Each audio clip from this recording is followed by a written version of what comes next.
Let's count it off and we'll roll. We're live and the attendees are growing. And we're early. Okay. So, hey, hello everyone, and welcome to Messages from the Hood. My name is Claude Robinson. I'm Executive Vice President of External Affairs and Diversity at UCAN. We're delighted to have such an esteemed panel with us today to share some poignant messages about Black men in America. For those who aren't aware, UCAN is a 151-year-old organization that strives to help young people who suffer trauma become future leaders. We have served over 21,000 youth, children, and families across the greater Chicagoland area through a number of programs. And today in particular, highlighting our diversity, equity, and inclusion work. We have a 9-tier program that truly gets at the issues of equity across all spectrums. So our Black Men 360 Employee Resource Group and our Diversity, Equity, and Inclusion Committee came up with this idea, and we are excited to have the group here. I'd like to acknowledge our President and CEO, Zach Schrontz, and our Board Chair, Markel Bridges, as they're on the call as well. They're continued to support to allow UCAN to be bold in our actions and in what we do on behalf of people who've been disenfranchised for decades in this country. And with that, I would like to introduce our panel, and would just ask each of our panelists to just give a brief introduction of who they are, where they're from, and where they work, and then we'll jump right into the panel. We could start with you, Corey. Hi everyone, Corey Kenyatta. Claude, thanks for having me today. My current role is I'm a financial advisor at Goldman Sachs here in New York City, where I advise ultra high net worth individuals and families on a range of financial matters. I'm originally from Philadelphia, blue collar upbringing in Philly, spent 10 years in Chicago after undergrad at Howard, and then attended University of Chicago and moved to, after business school, moved to New York about 4 years ago. So. Correct. Julian. Hey folks, good to see everyone here. I'm Julian DeShazier. I'm the pastor at University Church, which is on the south side of Chicago, right on the campus of the University of Chicago, actually. I'm a Southsider born and raised, and have been there my entire life, and I'm glad to still be there serving. Husband, father too. I think that's about it. Okay, thanks. Laddie, how are you, my brother? I'm good, man. I appreciate you having me on. My name is Laddie Howard, here in Columbia, South Carolina. I am a leather designer and maker. I guess what I am, though, is a reformed lawyer or a recovering lawyer, obvious. So I'm a designer and maker at L. Howard Leather. And I really appreciate you inviting me to be a part of this panel, which seems to be very esteemed. So thank you very much. Great. Brother Steve Casey, how are you? Doing well. Steve Casey. I live here in Chicago, been here about 20 years. I formerly lived in Milwaukee, attended Howard, graduated from University of District of Columbia, born and raised in California. A father of 2 boys, one 8 and one 15. I live here in Inglewood on the south side. Okay, thank you. Brother Norman Kerr. Good afternoon, everyone. Thanks for having me. Excited to be a part of this panel. My name is Norman Kerr. I'm the Director of the Office of Violence Reduction for the City of Chicago. That's a new role that just started last year in the new administration, so I'm excited about that. I've grown up in Chicago on the north side, and I'm excited to serve the city. Okay, thanks, Norm. So let's jump in. We have one other panelist that's going to join us, Mark Urquhart from California as well. So we'll jump into the panel. And the first question I wanted to ask, speaking specifically to Steve, how would you define manhood? You got to hit mute. You're on mute, Steve. I think it's a multifaceted definition. But I think as a Black man, there's a level of responsibility both to your family in terms of leading and directing. I think it's also in terms of your community, in terms of being present and being forthright. And in this case, standing up for what is right and doing what is right, both behind the scenes and out in front. I live in community here in Inglewood, and in some cases it's a challenge to be in Inglewood, but also to lead and be a part of Inglewood, but also be an outsider that can bring resources. So it's a inside-outside game. I think as a father, you have a role and responsibility to lead your children to the best path that they are able to be led to. It's a level of responsibility that I don't think all of our Black men step up to. But in some cases, I know I have to lead with that consistently in order to be a defining definition of what a Black man is seen both internally to our community and externally to our community. It is both in terms of how one presents oneself, it's how one speaks, it's how one has the courage to, in this case, talk to the brothers on the corner, but also talk to the folks down in the C-suite in which we work in some cases. So it's a role and responsibility that I don't take lightly. And I don't think any of the men on this panel do either. But it is something where we have a delicate balance because society does not see us in the way we define ourselves, but in some cases have to make that definition defined for society. So Laddie, can you add to that definition of manhood?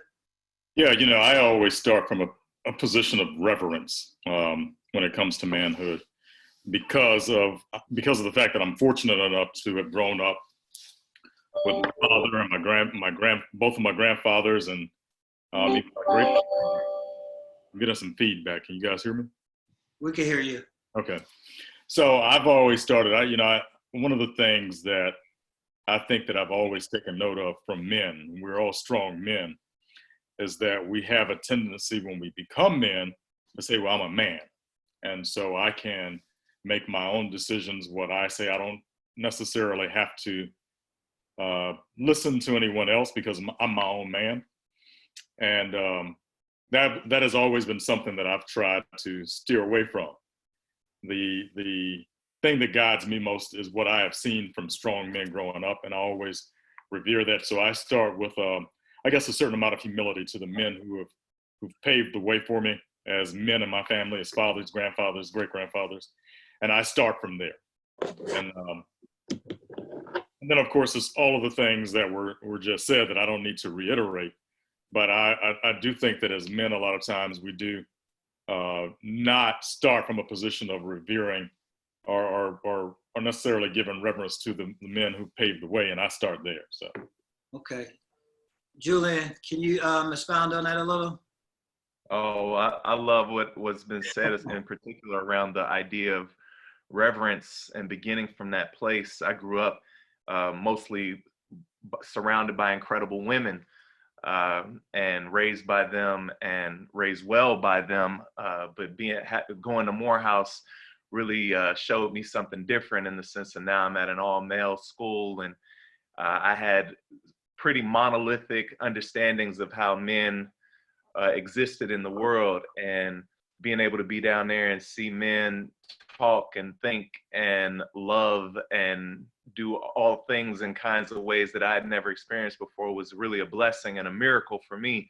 And really, it helped me to learn manhood as a way of being responsible in the world, as a way of being able to take care of community and to take yourself seriously, but also recognizing as a man having privilege and access, being able to take women seriously and be able to give reverence to them as well and give opportunity to them and access as well were really important lessons for me in terms of thinking of my own manhood in relationship to everyone else on the earth. So I want to pivot just a little bit and go to Norm.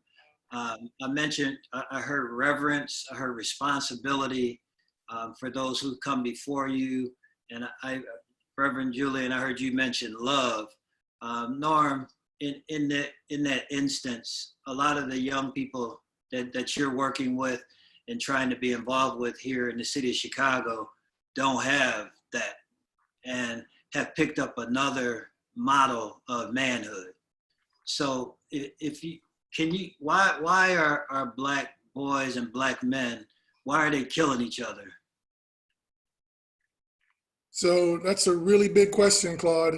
And if I could answer that question, I'd probably be on the New York bestseller list or something. Right? But it's there's so many complexities in it. You know, I mean, there's, you know, again, there's, like you mentioned,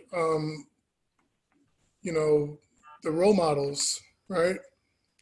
There's good role models. There's role models that aren't so good. There's, you know, trauma. There is just their environments are challenging, you know. So I think at the end of the day, when I think about myself and think about some of the participants that we work with, it's like nobody's going to be born with all these like inherent qualities of how to be a man and have it all figured out. And it's like, you just live your life, you good, you a man, and you're the epitome of manhood. I mean, this is something that has to be worked at. So whether you're going to seek the information, and some people will seek the information very well. They have networks that they can tap into. Some people don't have that luxury. And what we try to do as adults for younger people, which we want to make that available to them. So Project Visible Man and other efforts like that, you want to take it to the young people and say, here's an opportunity to connect you with this. But we have a lot of adult men who never really got the nurturing, if you will. Like, we just assume that they automatically get it because they got a suit on, they got a nice car, they got a nice job, but it doesn't mean that they actually exude manhood. Mm-hmm. And it's something that at some point we all have to say, you know, I can still be better. And how do we get to like another level? And I think with our young people, there's so much work that needs to be done that we always have to invest. And even though we know that they have people in their lives, we can't assume that they're good, right? Mm-hmm. We have to think that it's like, we have to overcompensate, if you will, because life is so tricky. You know, 1 minute you're good, something happens and you're not good. And it's like, you're going through all these like, you know, different curves in your life. So, yeah. So I want to pivot then to Corey. For you, and what's it like being a Black man in today's society? And then Mark, if you can follow. You know, I think there has been and there will always be prejudices and biases just because we're Black. I think one of my mentors in Chicago, Les Coney, we always talk about checking the boxes. We always have to have more check boxes than our counterparts just to be on the same field. So whether that's, you know, the right school or the right firm or the right you know, connection to get into the room, we talk about these check boxes all the time, which I think, you know, it's not always easy to get them. You know, I talk about EEO a lot. I heard Norman mention, you know, exposure and opportunity. I think if we don't have EEO, first starting with E being education, the next E being exposure, and then O being the opportunity, then without those three combined, then it's really hard to excel. And if you think about the Black man growing up in the blue collar family in Philadelphia, how do you get those three? You know, the education, the exposure, and the opportunity. And it's not just, you know, the biases and the prejudices. It's not just, you know, white people. Sometimes it can be us against ourselves. If you grew up where I grew up, you didn't see Black doctors, lawyers, bankers, accountants. So, you know, when I work with athletes here at Goldman, you know, they're coming in, they see me in the room and they're like, I like him, but I've never seen that before. So naturally, they're a little afraid too. And it's not their fault. It's just that they haven't been exposed to it. Back to the E that I talked about. If they haven't been exposed to it, then how do they get comfortable with having an advisor managing $30 million of their money, a young Black man? So I don't know. I think it's a lot of prejudice and biases. I live in an area in New York called the West Village, which is in Manhattan, but it's me and my buddy Eddie, who are literally the only Black people in the neighborhood. And sometimes I feel it when I walk down the street. Like, sometimes people cross the street and go to the other side. I have on a full suit. Sometimes I don't wear my sweatpants and my flip-flops outside because I'm like, well, someone may be afraid of me. That's insane that we have to deal with that every day. But I know subconsciously in people's mind, when I'm on my elevator in my building, if they don't know who I am, it's a little scary for them. But, you know, I use this, you know, I was talking to my mom. So would I rather live in the best neighborhood in New York City and make other people uncomfortable, or I'm uncomfortable sometimes, or do I live in a neighborhood where it's all of us, but I'm uncomfortable all the time? We have to make that decision. You know what I mean? So it's like a decision that we have to make. But I use all this as a positive. Mhm. If I'm the only Black man in the room, and it's a 30 people in the room, and people are going to want to talk to you.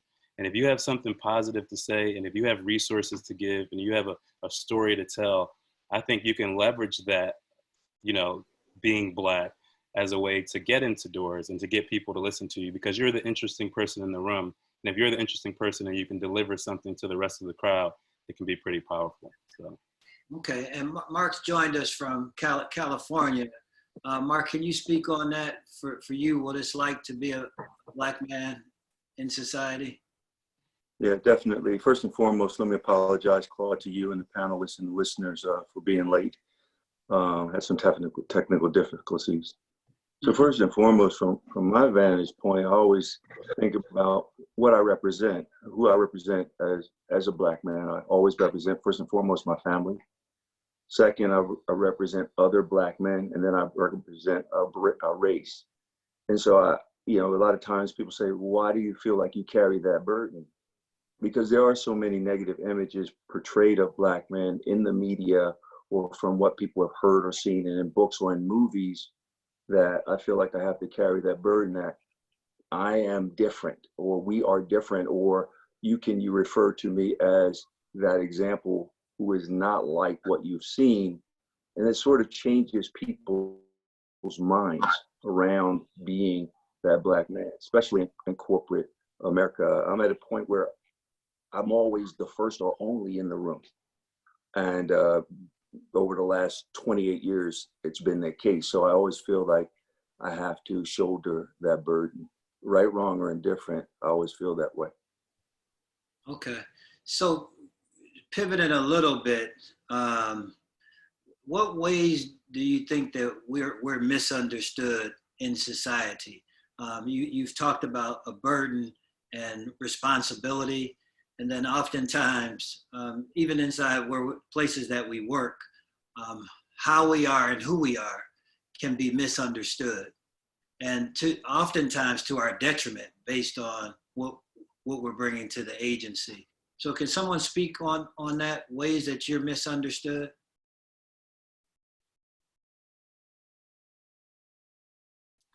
Correa, are you ready? Go ahead, bro. Well, yeah, no, I can hop in. I mean, the previous speakers just spoke to it, you know, how we're perceived, and, you know, where, you know, what they see, what people see on TV. So then naturally they think that that's, you know, who we are as individuals. But I would take a step back and say, if, you know, I think we're not drug dealers, and we're not going to jail at these rapid rates by our choice. If we were given a choice at birth, would you rather be the CEO of Merck making $20 million a year, or would you rather be at, you know, 83rd and King Drive, you know, fighting for your life every day, you know, trying to find food to put on the table and trying to make ends meet? I think every person in America would choose to be, you know, making $20 million a year working for Merck. But unfortunately, back to the EEO again, we aren't dealt the same hand. So I think a lot of times we are misunderstood because the perception of what you see on TV, on the nightly news, it starts with, you know, and here in New York, I don't even watch it because it starts with, you know, a theft in Brooklyn, a theft in Queens, a theft, you know, a murder in Harlem, a murder in Washington Heights. So, you know, if you're an everyday person who hasn't been exposed to Black people, then that's what you're going to think. And if we haven't been given the EEO, the education, exposure, and opportunity, and then we're going to continue to be held in that light. But so that's kind of where I am with it. It's sad that what they're exposed to, you know, unfortunately, is what resonates when I'm walking down the street, or anybody on this panel is walking down the street. But I think if given it's not like we were dealt this hand. It's not you know, something that we choose to do. We will all be all those kids will be choosing to do something different if dealt a different hand. So. And Steve, can you speak to that? And then Laddie? Yeah, so I mean, I think it's a duality about being authentic to yourself, but authentic also to kind of the places and spaces in which we live. So in some cases, we all have our own speaking style, but in some cases that speaking style isn't always resonated in the broader community. My decision in some cases to wear a beard or maybe just dress slightly differently isn't always accepted by the broader, but in most cases you still need to be authentic to yourself and trying to find the middle ground between those to be accepted on both sides. And I think I put myself in that space of living here in Inglewood. I've had everybody tell me I'm a cop when I'm clean shaven, which I'm not. But then I've also had people tell me I'm a teacher, which I'm not, as a result of my style. And that's internal to Inglewood. If I go external, then I got other folks who actually look at my choice of place to live as not exactly societally correct because I make more money than I should to live here in Inglewood. But I also know we need to have examples to live in the neighborhood. So I think it's a constant duality we face. I mean, I think if you look at the brothers on this panel, we all have our individuality just in terms of what you see, but in some cases that may not always be accepted by the broader societal space. Laddie, how about you? Yeah, I don't think, and I think it was Mark that might have brought it up when he was talking about kind of representing. I don't think that society understands the psychology of being Black, and they don't appreciate the fact that from an anthropological standpoint, and I'm no scientist and I'm certainly no anthropologist, but we all understand, I think, that there is an anthropological impact on us as Black men that we carry. And we carry a burden that no one else carries. We carry a burden that white men don't carry, Chinese men don't carry, Mexican guys don't carry, at least here in the US. We carry that because we always have to represent Blackness. Because if we don't, then whatever we do, collectively or individually, gets reflected back on the whole. White guys can do well, do poorly, and they're representing no one but themselves. But we represent every other Black person by our actions whenever we step outside of the door. And I think just that is something that people cannot understand. So when you talk about being misunderstood, they cannot understand what that means mentally and emotionally that we're carrying, and everyone is cognizant of it. I don't have to explain that to anyone on this panel because we all understand it equally, and we didn't go to school for it. We didn't sit around and have a drink and decide this was what it was. We all know what it is. And so I think we start from there with people not understanding that when it comes to our emotions, our intellectualism, the way that we discuss things, especially if you are a strong, what we call a strong Black man at this point, and that is a person who is determined to represent us, ourselves individually and collectively, and to represent us well, we're not backing down from anyone on anything. And so when we engage in an issue, we often do it with a great deal of passion. Passion, yeah. Right. I think that is very, very misunderstood for a lot of people because they cannot, it's still very hard for people to deal with the passion of a Black guy because of all of the societal prejudices that they have. And it's hard for them to take in that passion and not be overwhelmed by it from a lot of times, but we can't let up on it because we're representing so much and we're trying to articulate so much in the positions and the things that we do. So there's a lot for people to not understand because they're just not starting from a place where they could ever really understand what we're carrying. Okay, so I'm gonna get ready to drive us out of the manhood discussion soon and get into fatherhood. But earlier a couple of months ago, I was in Memphis presenting at a conference, and we took the time to go to the Civil Rights Museum, and they did the great rehab of everything. And there was a W.E.B. Du Bois that I've known for but it hit me differently when I was in the museum and I read it, and I want to lay it into our conversation right now. He said, between me and the other world, there is an ever unasked question. How does it feel to be the problem? And he was speaking specifically towards the Negro or colored at the time. Julian, how do you see that statement, and Mark, that statement relevant today?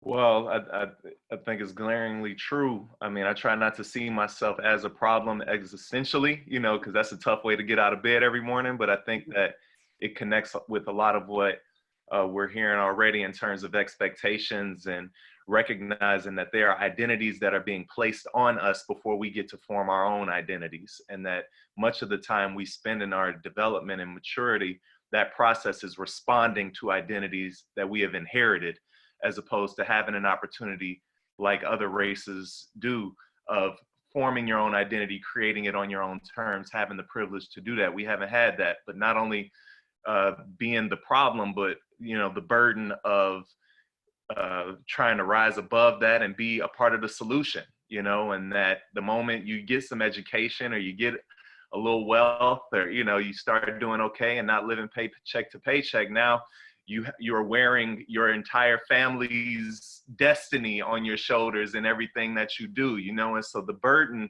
I think, works in a lot of ways when you don't have an identity that you get a chance to form for yourself. Many of us have to dig down into that foundation again and talk about being persons again. You know, talking about manhood, for me, at least at University Church, is always a process of talking about personhood and what it means to be a person, and to have an identity and to have agency over forming your identity, which means that when people call you the problem, you don't have to receive that. You do have to respond to it, but you don't have to receive that into you. And being able to have some ways of carrying an identity that you have helped shape for yourself and that your people have helped you shape. Thanks, Julian. Mark, can you speak to that? And just, gentlemen, this was, and to the audience, this was said decades ago Mm-hmm. by So- W.E. Du Bois.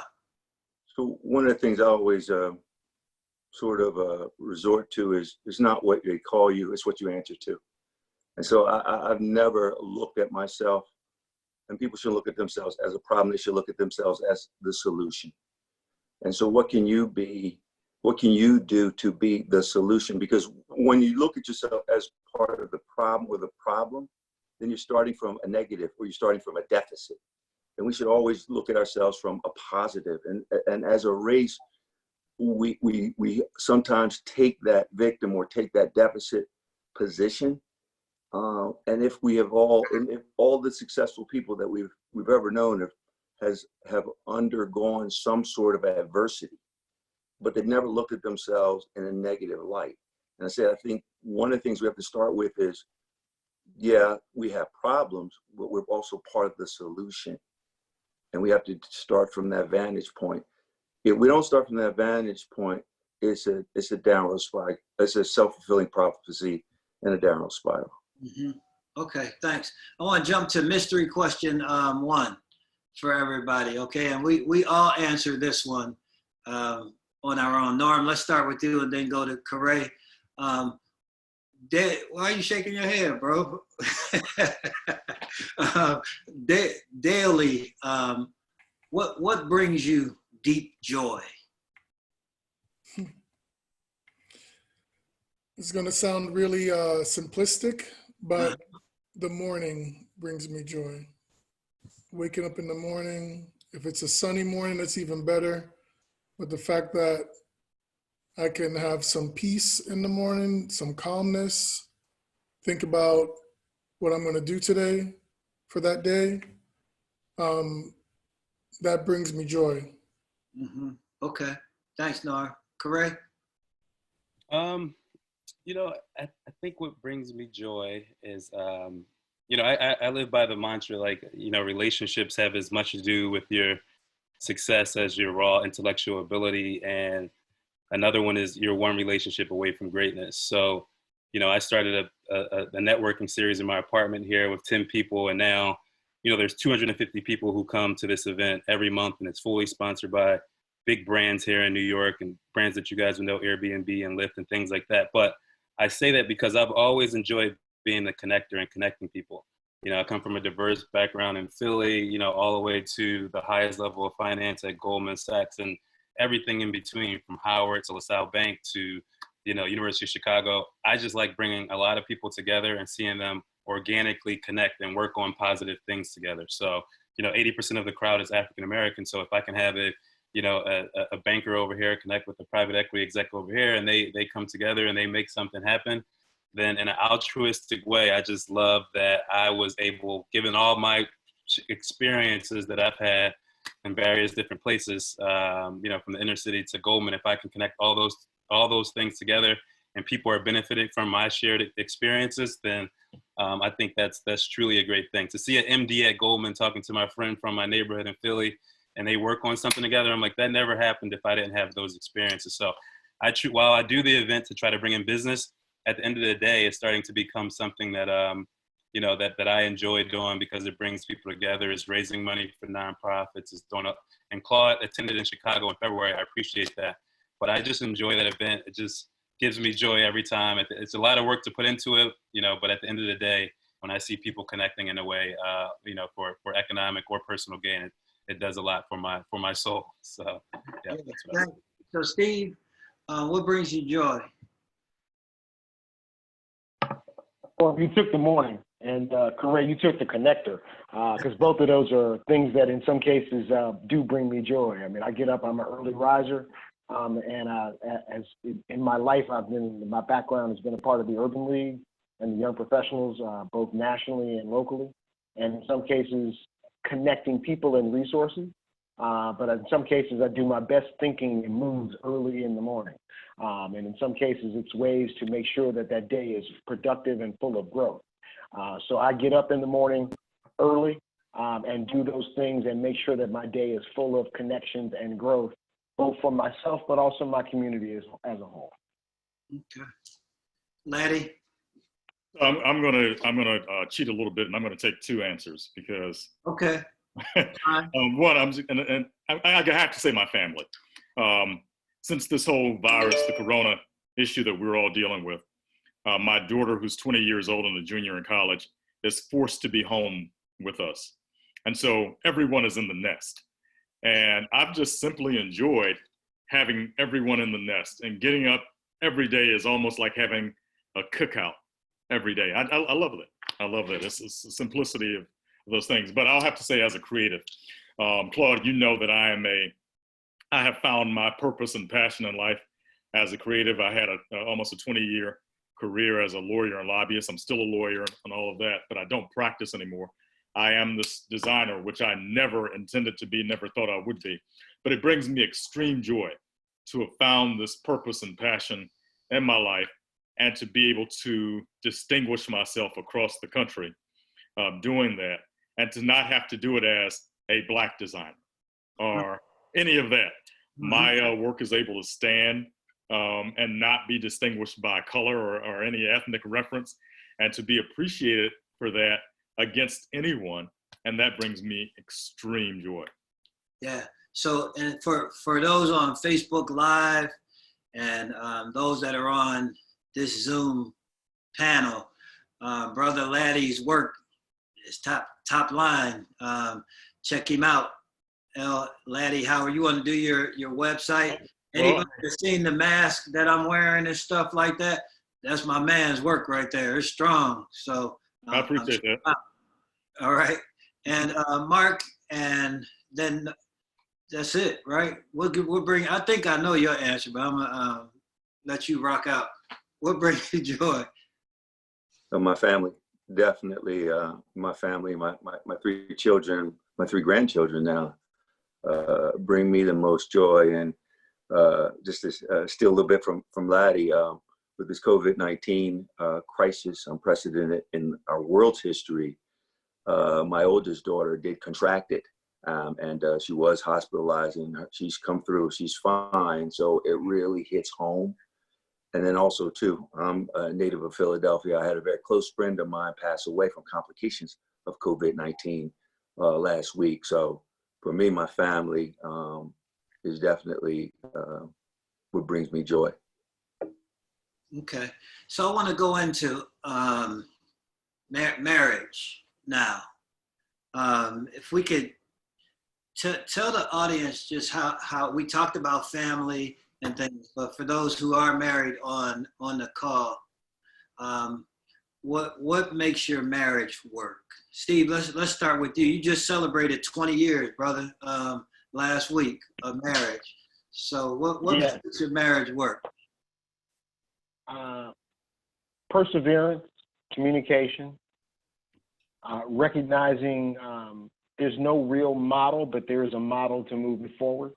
And I think in some cases it's personalized. I mean, my wife and I have actually hosted a married couple only party over the years. And yes, I said married couple only party. You can't be dating, you can't be thinking about it. You've got to have crossed the Rubicon, in this case, to even be invited to the party. And we've had up to 40 couples in our house of all races. And I think everybody that's come in has allowed themselves to be vulnerable, be open, and understanding that in some cases, as much as there is a model, there is no model to your household. And you've got to kind of personalize it to move your marriage forward. Okay, Laddie, can you speak to that? And then Julian? Yeah, I don't know that I can add a whole lot more. I think that's a pretty good answer. I will say that I think that we have a lot of societal prejudgments and all that about marriage and what it means to be married and how people should be in a marriage. And I think that marriage is something that each couple or each individual has to determine for themselves. I've been married for over 24 years. And, there is no, life is like a quilt. I mean, it's like a quilt, it's not a blanket. So what I mean by that, there's a blanket, if you ever look at it, is like one clean piece of cloth. But life is more like a quilt. It's like what your grandmother made. She had a little piece from this thing she made and another piece from this dress, put it all together. And I have quilts from both of my grandmothers. And marriage and life is like that. It's a little piece of a lot of different things that makes it work or doesn't make it work. And no one can tell you what that's going to look like. And you have to be secure enough in your life and your relationship to be able to accept that, to be able to be good with that, and to be able to define your marriage and your relationship on those terms and no other terms. And I think that's what makes it work for me. Okay. Julian and then Mark. Yeah, I think like the last thing that Laddie said, being able to construct your relationship similar to when I was talking about identities earlier, like it's our marriage, it's our relationship, and it's what we need, and we build based on that, and not just kind of, a book says this, or those folks over there are doing that, or they're saying this on TV. Like we're not dumb. We're gonna take wisdom from wherever we can get it from, from the great examples of marriage and from the marriages, whether in our family or community, that have failed. I ask them all, like, hey, what did you learn? What are you figuring out? What might you do differently? But at the end, you have to take that and sort of synthesize that into your own relationship. And I know that for us, we're 10 years in this October, and so still very young compared to some of the others here, but learning every day. And what folks were telling us out the gate was like communication. And it's a cliche, but like I really think it's about a particular kind of communication. We were communicating, but then you got to learn like not passive aggressive communication, like direct communication. There are many ways of communicating that are not healthy or are toxic. And so we had to also learn how to communicate in a way that was going to work for both of us for what we needed. And so, so far, so we're figuring it out, Okay, good. Mark? I think everybody touched upon it, but for me, it's respect. Never losing that level of respect and always giving it at all times. And then also failure is not an option. If you and your spouse say failure is not an option and you don't even consider it, I think that goes a long ways. A number of people go into marriage thinking, okay, if it doesn't work out, I can get out, I can get a divorce. But if you go into it saying, no, this is it. We're going to work it out. Then I think that's really an important integral part of a successful marriage. So how has marriage helped you grow as a man? We can just go, for those who are married on the call, how has it helped you grow, especially with the audience? So there are, on the call, there are some young brothers who have come up to me who said they want to be married, and they see the image of my marriage to my wife, Heather, and they said it brings them hope, and they see wholeness, and they said they want that. So what do you, how has it helped you grow as a man? Or grow? Did I say grown? How has it helped you grow as a man? So Mark, you're on mute. Steve's on mute. Julian. So Laddie, how has it helped you grow? Well, the whole institution. For me, my wife holds me accountable. So in that regard, that's where I've grown. Also, too, being someone who got married in their 20s, 30s, 40s, and now 50s, you grow. You evolve. You understand what's important in your life as well. So for me, like I said, my wife holding me accountable, but also willing to grow and learn from your pitfalls, your mistakes. Mm-hmm. Okay.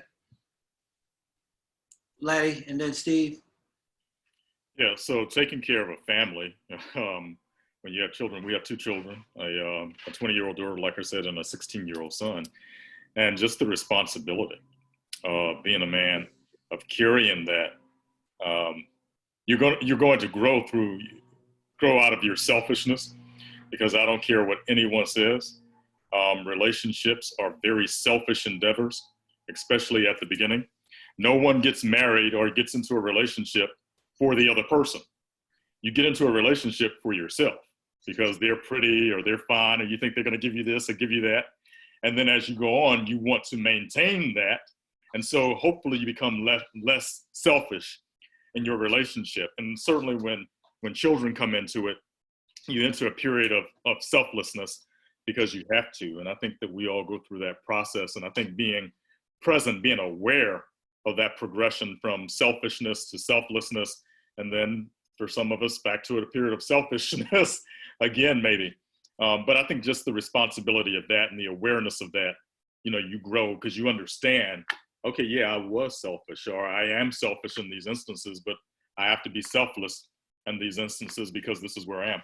And like Mark said, each decade is a different awareness. It's a different realization of who you are as a partner in this relationship and who you are as an individual man. And we could expound for hours or eons about that, and we don't have time for that.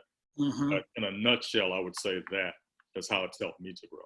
Okay, so Julian, and then Steve, and then we're going to jump into brotherhood.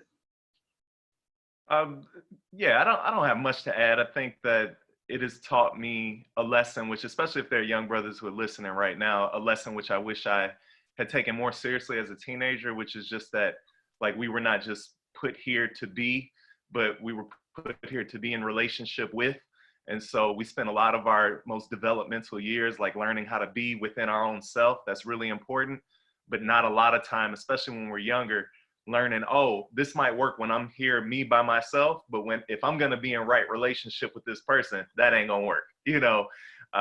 Like, that's usually a lesson you learn in marriage within first couple years, pretty quick, when you get told, like, nah, that ain't gonna work, and that happened for me a lot. But that's a part of I think a larger lesson around what it means for us to exist on the earth and how we think about ourselves, not just here, but in relationship too. Okay, and Steve? I think I wouldn't disagree with anything that's already been said. I think the only other additive I'd add is compliment. I think there is something about your spouse and what you can bring in terms of your contribution. And in some cases, they have their skills, they have their communication style, they've got their ability to cook, or maybe you're the guy that actually pays all the bills. Whatever that complement is, there's a yin and yang to make up the marriage in a way that makes it a whole marriage. And I think without understanding what one brings in their strengths and or opportunities on the other side and how you can complement them, you have a recipe for disaster if you don't find a way to blend those two. Right. Okay. So thanks for that, gentlemen.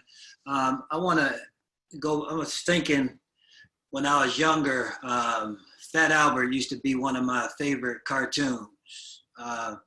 Hey, hey, hey, and all of the music, even the design of how they were walking around the neighborhood and things like that. And but they were friends more than anything, and they respected each other. And Norman Correa, I want you to jump into this. Friendship, brotherhood, how important that is. And I'm not certain that brothers are each other's best keeper.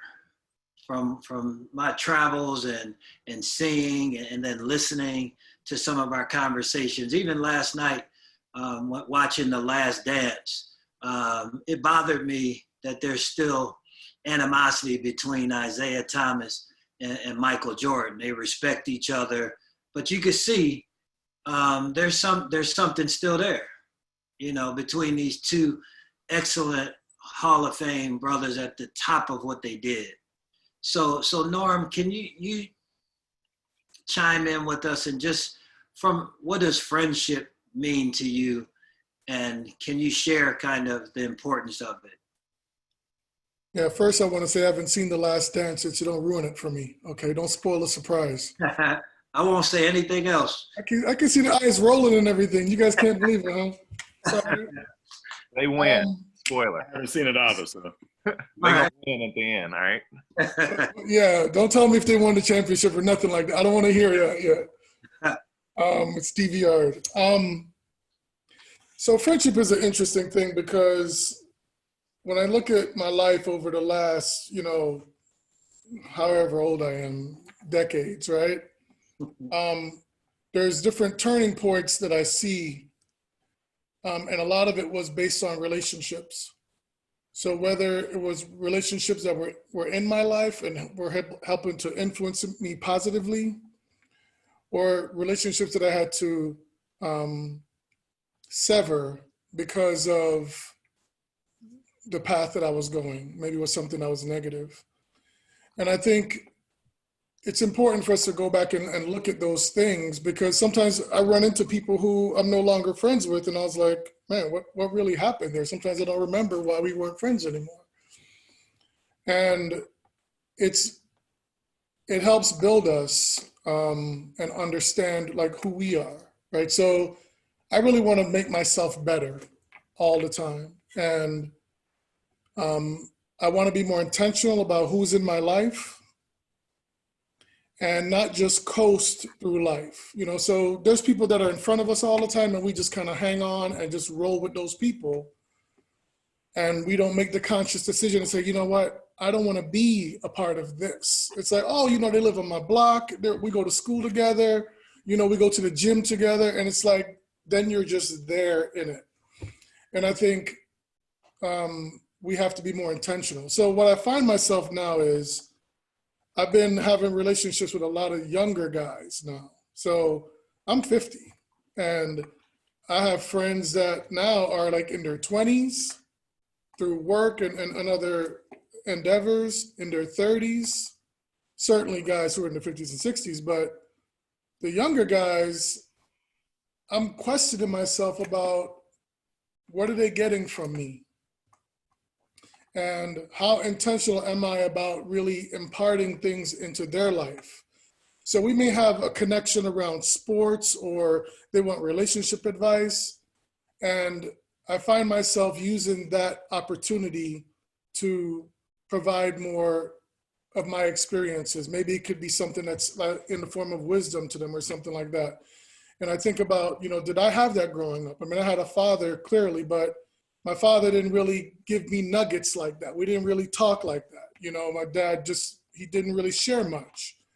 I had a park supervisor who talked a little bit, but nobody had really said, you know what, man, this is what happened to me. These are some of the experiences. And I'm really enjoying the fact that I do have some captive audiences now who seem like they genuinely like being around me, and they're getting something from it. So it's a constant, it's a constant opportunity to learn on my part. I mean, I think 5 years from now, I may be looking at it differently. But as for right now, I think I'm in a good place as far as young people who I'm connected with, and also my peers and older individuals as well that I feel like I'm able to get from. Okay. Thanks, Nar. Correct? Around friendship. Yep, friendship. Yeah, I'll start with just, my father always telling me that, you can't let outside negative forces affect your current being. You can't come home from work and, some person who doesn't really matter is saying something stupid or dumb, and it's affecting how you're feeling for now and continued into the future. You got to cut it off. So what I try to do is surround myself with people who are providing positive energy all the time. And they're not always going to be on my side. They're going to, tell me how it is. But I mean, at the end of the day, they have, my best interest at heart, and they have, unwavering support. And I kind of view my friends as part psychologists, partly, a sounding board for me to say what went on at work today, what's going on in the family. I can ask them anything, and they usually come back with relevant information that's going to help me make decisions. I tell people all the time, while I live by myself and I've been by myself for 14 years, I don't make any decision without talking to like my board of directors. I probably have 8 to 10 people who whether it's mom or, my 3 friends in my group chat every day who are on this call right now supporting me. When I'm making a decision, it seems like Corey's moving in silence and by himself, but I've already vetted that with 10 to 12 people who I view as my board of directors, and I'm not making decisions on my own. I'm taking information from a lot of different people. So I view my friends as my psychologists, my board of directors, my sounding board. And while most people think it's me rolling solo, friends are really important. And the last point is I have my friend Richard Gray on the call right now, and we're both building businesses. He's a sports agent.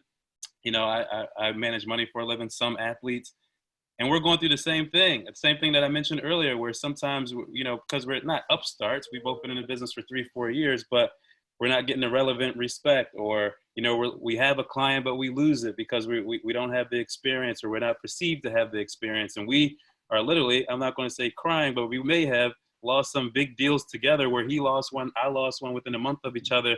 And we're pretty pissed, but having that sounding board on the other side who understands what I'm going through is very important. So, like I said, my dad always said, make sure you keep people around you who are positive influences and who aren't putting a negative drag on your psyche. So that's what I try to do, and I try to make decisions based off those board of directors.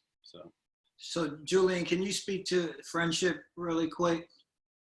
Yeah, I think for me, one of the most important lessons, really 2 lessons. One is just like Corey said, just having that inner circle, that group of folks who can be not just allies and confidants, but really accomplices, folks who are with you in it and who give you space to feel your feelings. And I got a group of folks a group of guys who give me space to feel what I need to feel, and to be sad safely, and to cry safely, and to do all those things safely. And that's kind of a covenant that we make with each other. Like nobody's going to get called foolish or, whatever for feeling your feelings. And I think that, it takes, like, we shouldn't underestimate how long it takes and how winding the process is for you to find an inner circle like that. Like some folks can go decades upon decades and not have that. And some people have their childhood friends from when they were 8 years old, but to recognize that every friendship is not one that might even be designed to last forever, like that friendships start, and because I think Norm said it, that they happen because they happen out of coincidence, because we live together, because we all on the same baseball team, whatever. But that at a certain point, we don't live together no more. That's why we're not friends, like this, that's okay. That friendships, like any other relationship, they can be designed to end, and they can end well and still be really profound in our lives. So like as we look at people in our lives, not to say like, oh, if they're leaving or we're growing more distant, oh, I did something wrong, they did something wrong. Maybe, but sometimes it's just like a friendship that is reaching its end because people are changing, and to celebrate that and to honor that and say thank you and keep it moving, you know? So those have been big lessons for me. Okay. So I want to ask real quick. So how many genuine friends do you have? So great, Norm, you mentioned younger guys now, genuine friends that you trust and you know they have your best interests in mind, and vice versa. Steve and Mark.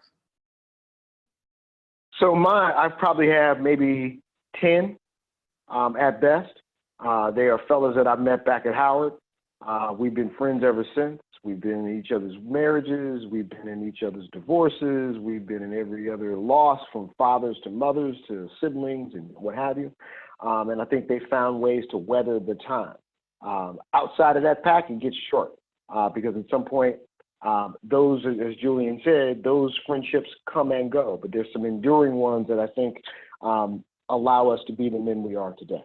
Mm-hmm. So mine is 10. Okay. Mark, how many tangible friends do you have? I have about 5 or 6. And I look at, and I have friends that I've known since I was 14 years old, and they're still in my life. We still talk on a regular basis. I look at friends as friends are the family that you choose. You know, you can't choose your family, but you can choose your friends. And so my core group of friends have been with me, gosh, 40 years. So we keep in touch with each other on a regular basis. We are each other's godfathers to their children. And when I share with my kids, they say, "Oh, that's a friend of mine." I said, "Are they your friend? Do you know their family? Do they know you know their parents? Do they know you?" See, because I get deep. When you become a friend, you are like family. Mm-hmm.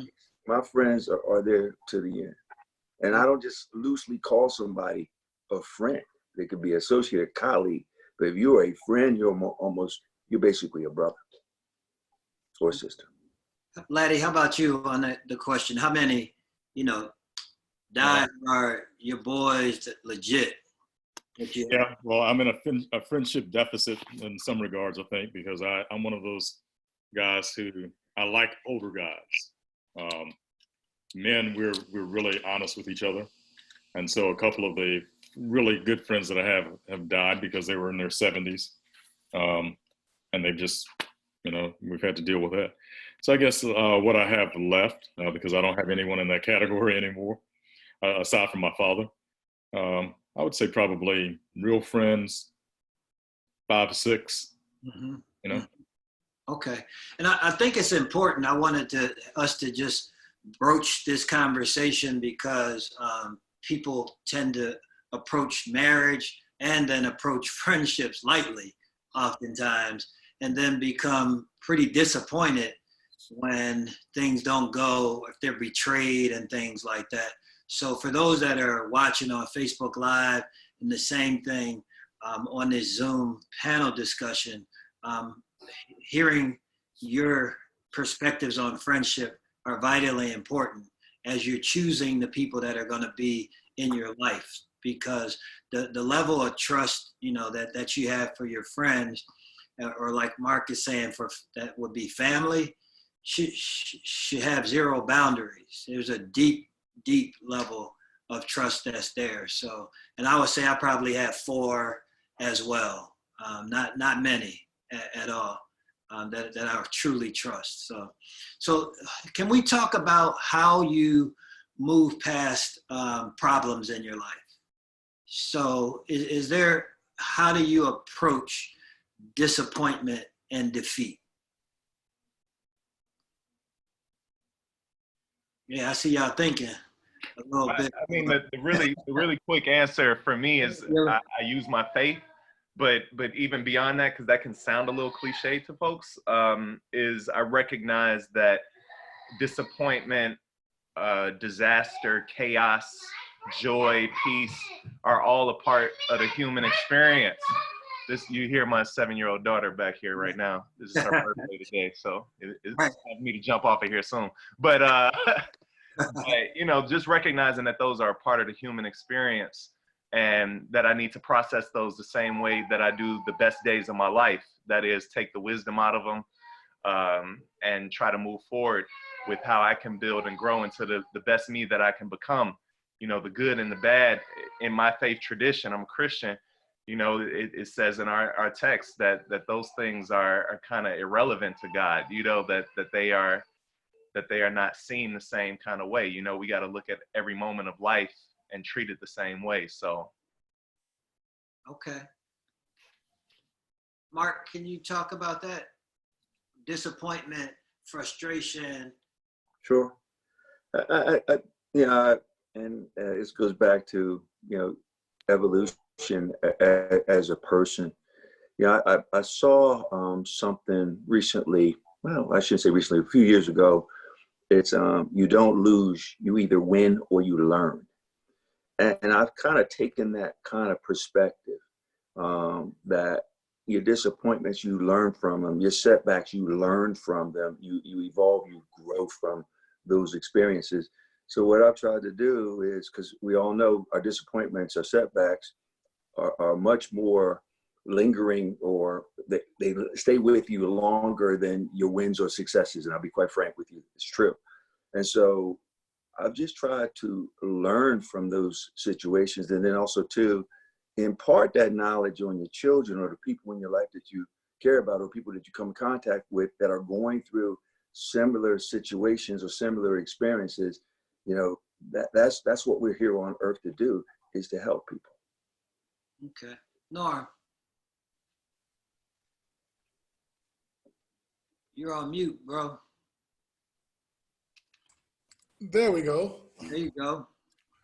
So I think I'm always mindful of it. I'm always mindful of defeat and failure. And it's not something that I succumb to. I mean, I use it to push me. But I do consider worst case scenarios. And I'm always somebody that's very optimistic. So I use that optimism to drive me. But I do want to be aware of what failure looks like. But yeah. Okay. Corey? I did like what the gentleman said earlier, win or you learn. There's so many, things that I, if I failed at something, the next time I'm going into that particular thing that I failed at, I'm going to change it. I can give examples, but I won't even dive in. But even more importantly than that,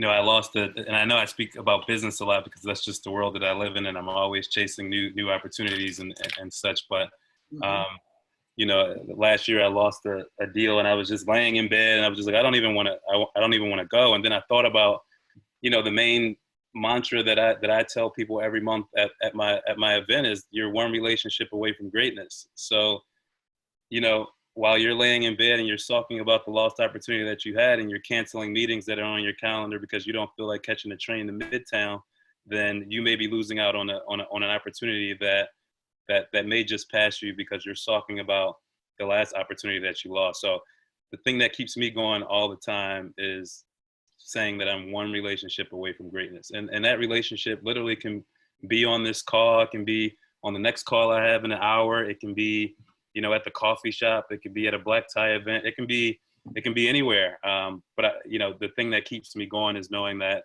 if I can continue to push and I continue to meet people and continue to connect people, then I'll overcome that past failure, and I'll meet the right person or connect the right deal, or, bring in the right client that'll help me continue to succeed and win. So that's how I get over it, but I just keep moving. I'm not the biggest, I know it's a lot of, we have a pastor on the call. I've never been the biggest spiritual or faithful person, and I'll be the first to say that, but I am a big believer of continuing to move forward, not letting things affect your being, getting up the next day and just continue to drive. And that's what I continue to do. That's how I get over it.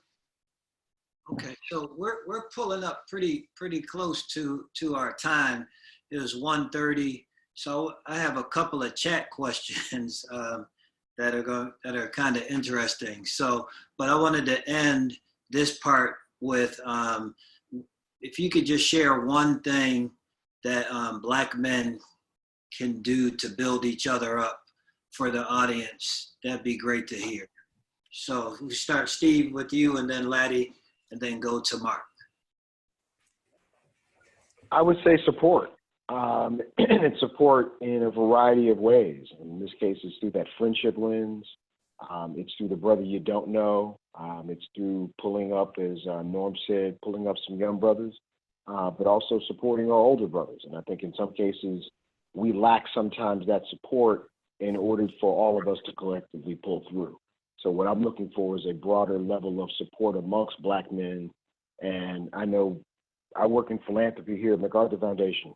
And specifically, I know the sisters get together all the time, but the brothers always talk about it, but never get together. And so that's one in specific that I think needs to happen much more consistently, is support. Okay, thanks, Steve. I think my opinion is being present. I think that the most opportunities come when we're simply present with each other. We spend time, we spend genuine time, because you can never determine when that need is going to be there or when that opportunity to grow from someone or to help someone grow will occur. So I think that we have to be present with each other more than anything else. And I think we find ourselves, I think it was Stephen who just said, we say we're going to do something, we don't do it. We have to be around each other. We have to be present with each other. I think it starts there. I'll piggyback on that. Holding each other accountable. A lot of times we see brothers going down a path that we know is the wrong path, or getting ready to do something, and holding them accountable and pulling a coattail. I know that my friends do that for me, and it's invaluable. So just holding your friends, if you love them or you care about them, holding them accountable. Because that, essentially, we don't do it enough, to be quite frank with you. Okay, so let's jump into a couple of the chat questions, and then also some of the Q&A. The first one is, can you have the panel address patriarchy in the Black community and homophobia? Would somebody like to jump in? I don't have a problem opening up the conversation. We'll be really interested in what the other brothers have to say. I work in a profession that unfortunately is responsible for much of the sexism and homophobia that continues to perpetuate itself inside of the Black community. I work in a church. And so for me, a lot of the work that I do has to not only be trying to live and practice a different kind of way and create a community that practices in a different kind of way that doesn't encourage patriarchy, but looks at mutuality and the full humanity of all people. That's what I'm talking about every time you hear me talking about something. But it also means engaging those folks who are deeply rooted within those traditions of sexism and homophobia, and being able to be in relationship in ways that is really quite difficult for me. Like, it's not at all enriching in the way that Corey talks about networking relationships. It's like trying to help change hearts and minds, because so many people are using the Bible in a way to tear people apart, and I hate it, and so I'll stop there. I could talk about it forever, but yeah, it's something that I hate, and it's something that I spend my whole life trying to talk about, not only manhood, but personhood in a way that is not exclusive or need to denigrate anybody else as a result. Anybody else want one other response to that? I'll say it's been a process for me. As a man, we go through the period. I have a son and a daughter. My daughter is a dancer, and of course I'm raising a son. And so when it comes to the leadership of a family as a man and then dealing with the issue of homosexuality, it started off as a tough one, and then it didn't become so tough for me because I am very secure in being able to discuss with my son and my daughter, my family, how I view things as their father, as a heterosexual male. And I'm able to tell them, look, with my brain and my mind, certain things about that just don't make sense to me because it is not my lifestyle, or it's not my essence. But for someone who is there, it is their essence. I see that as natural as my essence is for me. So I don't draw the line between that. I think that people who have different lifestyles I assume and I give them the credit for that being as natural for them as my life and my essence is for me, and I leave it at that. As far as a patriarchy, I mean, I feel very fortunate because unlike a lot of brothers, I do come from a background of being trained by men and having a strong female influence, but I was raised by men to be a man, and so that position is very, very comfortable for me, and I think it does make that a little different from men who were probably raised predominantly by women. I think someone on the call earlier, it might have been Julian, I can't remember, who was raised primarily by women. I think we probably have a different perspective of things. Doesn't mean that we end up at a different place, but my position and my background is very, very much male dominated, strong male dominated, and that's the position that I come from. Okay. So, I mean, we could probably, if that was one of the categories that we talked to, could have spent a lot more time discussing that. And there was another question around the socioeconomic status of Black men, and then the impact that has on our families and our communities. Corey, I was reading, there's a psychological impact on men who haven't been able to overcome the reality of the labor market. And it's a story that's seldom talked about. If you can't provide for your families, how does that impact you? Can you speak to that? Yeah, that I mean, that's historically we've been the number one provider, so it has to be psychological that where if you don't have a job and you can't provide, you feel less than. I mean, taking it personally, I mean, my brother who's in Philly, I mean, he's in and out of jobs all the time, and we wonder why he's not as present as he possibly could be, and that may be the reason why. We don't know. I mean, he played football in college. I know I'm getting a little personal right now. He played football in college, played football in high school. So we're thinking like maybe it's CTE, maybe, because he's not by any means, forgetting anything or some of the other symptoms, but at times he's not as present with his children as we think that he could be, and maybe that's the reason. I mean, he hasn't had stable employment, so maybe he doesn't feel, similar to my father who was employed all the time, whether he was driving a taxi for 20 years or hustling, doing other stuff, he always seemed to have a way to provide. And maybe, given that he doesn't have that similar thing, he's kind of shying away from his responsibilities. But it has, I mean, that's, I can speak to it to that, from that stance. But I'll also say, I wanted to point to this. One of the gentlemen earlier said how much of the burden is on us as African-American males. If something, I explain it this way. Claude, our good friend Oscar, yes. I don't know if he's on the call. He said that, I think Oscar's on. Yeah, sometimes he used to say he was not reluctant, but he was reluctant to hire an African-American individual, and not reluctant is not the word, but he knew how much pressure and how many eyeballs would be on that hire if that individual failed. So, the weight of the bank, the weight of Oscar Johnson, all that he's worked up to do, this individual that he hires then fails. It's like, well, Oscar, if you didn't hire this Black man and you hired traditionally white, then maybe he wouldn't have failed. Whereas if the young white man from Harvard was hired and he failed, oh, it's just another failure. Let's fill in another one. So, I mean, I know that wasn't necessarily the question, but I know we have this underlying, pressure to hire right, to when we're intentional about hiring Black, if that fails and it looks bad upon us, and it's just a tough environment for all. But I say we just have to be intentional. A lot of other races are intentional about hiring, whether it's the Jewish community, they're intentional about everything, whether it's the Asian community, and I've noticed lately that when I'm there are people who are at Goldman or at other places, there are clients who want Black representation, and it's forcing, when they speak up about it, these organizations are forcing them to hire Black people.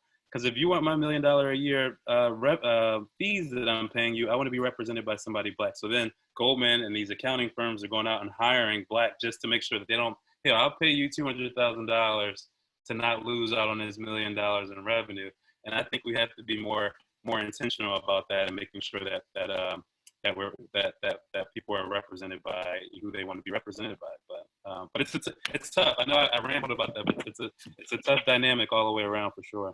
Steve, I know you Hey, want to Claude. talk about that a little. Yeah, I think, perception is everything. And I think the reconciliation of where we stand from an economic standpoint, some of us on the call may be a little bit more well off than the next guy on the block or down the street. But in some cases, all of us could be one paycheck away from the same economic situation as the next guy. And I think there's a need to kind of put those little societal markers aside and accept the person for whom they are, because they actually can bring much more riches to a conversation, not just because they're economically rich. And I think in some cases, this is where we put these blinders in the middle of our relationships that I think in some cases cause us not to have the genuine relationships we need to have. So, Claude, I just want to Go jump in ahead. for a second. Yeah. And I think, we got to be mindful about, when we are in this way of thinking that's like outdated and just like ineffective. And we just hold on to some things for a long time. And I think we have a responsibility as Black men to others, to Black men and to others, to challenge that thinking. Because, sometimes we don't even know we're being oppressive, to the sisters, to other brothers, to younger people. And these are things that we have to emphasize to our audiences. So for instance, it's like, it always resonates better when your peers are telling you something. Just even conversations I've had with guys getting into my car, they don't put their seatbelt on. It's like, all of a sudden it's like, dude, we ain't leaving until you put your seatbelt on. Then it's like, what? Then it's like, it's coming at them from a different lens, right? It's not just somebody who, is on the news or something like that. But I think it's the same thing when we talk about like homophobia, and oppressing, females. It's like, we got to be checking each other on this. Some things I'm going to get right, some things I won't get right. You can check me on it. But it's like, we have to hold each other accountable, because at the end of the day, we're all learning, but we have to check in. So. Mhm. So Mark, can you comment on that one, just socioeconomics and Black men in communities and families? Yeah. So first and foremost, the dynamic is changing. Our female counterparts, our spouses, are making more money than us. They're being promoted at a much more rapid rate. And how do we deal with that? Well, first and foremost, we're not our job. We're not our careers. We're fathers, we're sons, we're brothers. We're a lot of different things. And unfortunately, and alluding to Norman's thinking, that's an archaic way of thinking where you tie your self-actualization to your job. You feel like when you're not employed or not in a place where you want to be, you feel like you're losing, you feel like you're failing, and you're far from that. And so we have to tie ourselves and our personalities and who we are to other things than the money we make or the things that we have or the jobs that we have. I know that I've been working for a long time, and I rode the roller coaster, and recently going through retirement and then coming out of retirement and thinking to myself, when I was retired, it's like, that's not who you are. This is who you are. And so it was a big paradigm shift for me. So I think one of the things we got to understand, and it's here to stay, is our female counterparts are doing it, and they're doing it really well, and they're going to continue.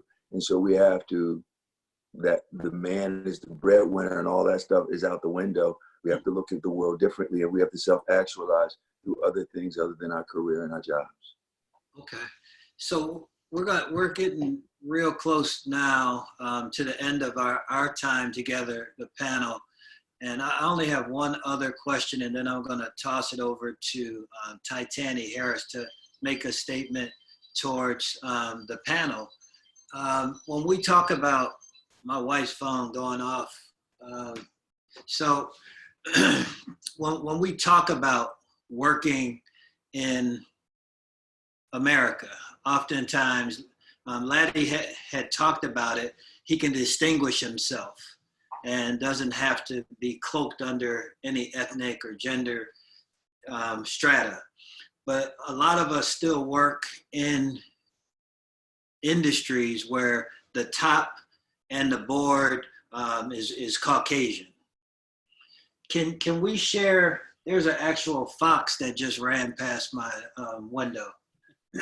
Interesting. Part of the pandemic. And it wasn't Felix or the other foxes. But can you share for our Caucasian brothers and sisters that are on the phone that are in leadership, can you share with them maybe some things that they're missing as it relates to Black men in the workforce? And Corey, I'll start with you, and can we go to Julian and then Norm, then Steve? Yeah, I'll tell a quick anecdote, which was funny. This happened about 3 months ago. So, I'm sitting on my team at work, and my next door neighbor, my coworker, my colleague, he says, "Hey, Corey, you went to Howard, right?" I was like, "Yeah, I went to Howard." He's like, "Okay." He was like, "Well, he went to university. He's a white gentleman. He went to University of Virginia for undergrad." And he said, "Well, my fraternity brother, my fraternity leader, he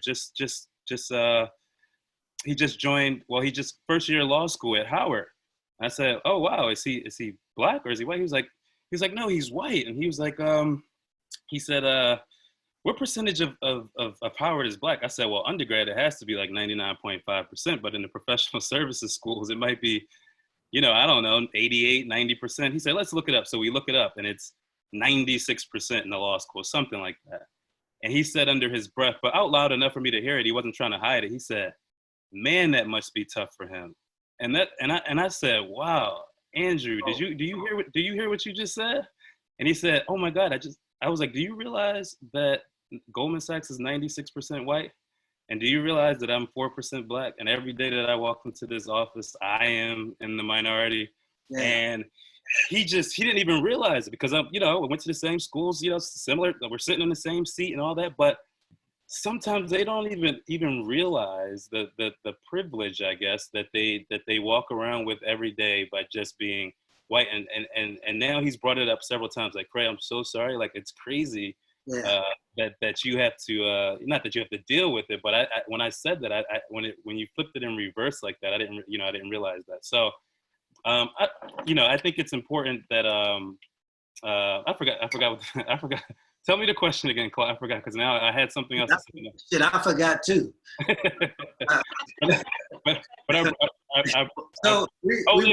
the workforce. So I brought that up to say that we are, we become accustomed to, living in this world, and it's mostly, in corporate America, unfortunately, it's mostly white. I try to flip that and say, if I'm the only Black person in the room, people are going to want to talk to me. And if I have something positive to say, and if I have something to give, and I have resources to provide, people are going to want to talk to me. But I also know that when I go into a meeting, I don't think about it, but probably only 70% of my brain is on the task at hand. The other 30% is the fact that I'm Black, and I better have my tie the right way, and my shoes better be shine, and I better have the material down pat more than anybody else in that room. So I think the brain capacity that we're using is only 70%. They're coming in with 100. We're already at 70 because we're thinking about just making sure that we're Black and we're on the same level as their white counterparts. So it's tough, but I mean, it was just interesting to hear from my counterpart who sits next to me, who didn't realize that I'm living in his world, and now his buddy at school is now living in ours. But it's a crazy world out there, Claude. That's my input on it. Appreciate the story. Steve, can you share just from the philanthropic world, and then Laddie from your end, and then I want to open it up to Titanic. Yeah, just a level set. I work in grant making across at MacArthur Foundation, and I think amongst those who are grant managers across the country, Black men probably make up less than 1% of that population, of which it's probably 4,000 people within. I think understanding our duality But I also take the advice of someone who's on this call that also said, if we want diversity of thought, you also have to have diversity of people within the room. And in some cases, my understanding of the world is slightly different than yours, being the broader white majority. And in some cases, our collective thoughts will actually make a richer outcome. So understand, in some cases, whatever prejudices or perspectives you may have of Black men in general, if we are in the boardroom or in the office space, respect that I do bring something to the table. Otherwise, I probably wouldn't be there. And if we're looking for a better outcome as a whole, let's respect that diversity of thought as it comes from that Black person, Black male, Black woman, Hispanic male, or what have you, a person of color. I think in a broader way to understand that we do bring a lens that is sometimes different. Okay. So, Mark, can you speak to this question really quick?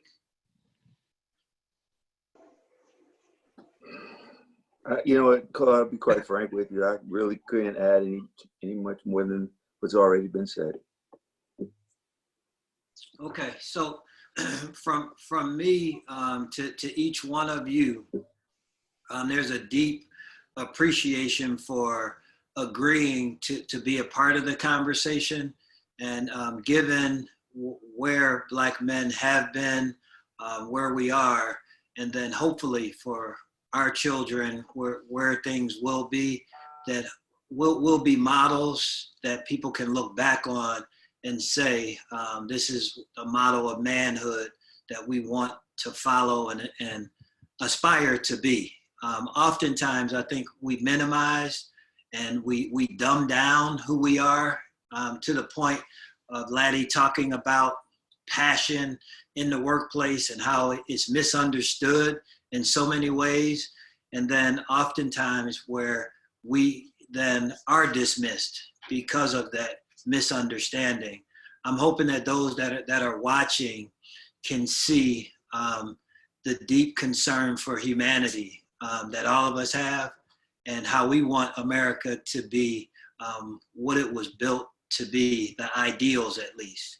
I think a lot of times they're symbolic and people hide behind the ruse of American patriotism and things of that nature.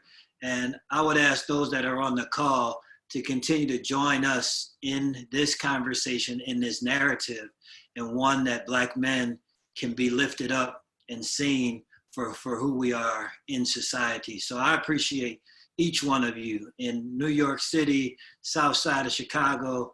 Got a brother at City Hall right now. You can see him in that boring office he's in. Brother Laddie out in South Carolina, Brother Mark out in California, all of us coming together to try and create a different narrative. So let's stay connected, let's stay compassionate, and let's stay committed to Black manhood in this country. So with that, I want to introduce Titani Harris, just to give a quick update on kind of her response to our panel today. Tani, you're on mute. You're on mute.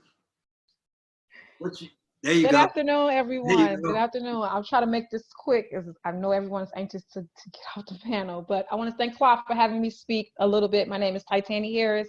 I am a clinical therapist and owner of TMH Behavioral Services. We're a group private practice located in Bronzeville, Chicago, providing mental health services to men, women, children, teens, in Chicago public schools, in the office, in nursing homes. Of course, all this was pre-COVID, but now we're providing virtual services. I am also the creator of TMH Man Cave. It's an event series I created to eliminate and bring awareness to the mental health needs that Black men require. And so hearing you all speak so poignantly about Black men and some of the hurdles and struggles just solidifies and validates the work that I do with Black men in terms of my Man Cave. I created Man Cave because I felt like Black men not only needed a safe space, but a brave space to know that it was not okay not to be okay. To have a space where other men can come and talk about different things that affected you. When I heard Corey say, you know, he had to think about what he had to wear in his own neighborhood, that's some of the things that we discussed at the Man Cave. Or when I heard Laddie talk about how as Black men, you have to carry the burden of an identity being placed on you instead of creating your own identity. And so we have this event 4 times a year, this free event, to sort of talk about those issues and provide solutions and culturally sensitive resources for men. It's, although I put it together and created it, it's run by men. So there's an all male panel. All of my vendors are male. My moderator, Fred Long, does a great job in bringing the men together. So I just wanted to share that and thank you and say that I am so honored to be on a panel with a bunch of fine Black men. Thank you. Thank you for that. So with that, to our audience, we wish everybody well, health, safety, and once we move past this pandemic, we could dap each other up instead of this, all right? So with that, we'll end our panel and wishing everybody the best. Take care.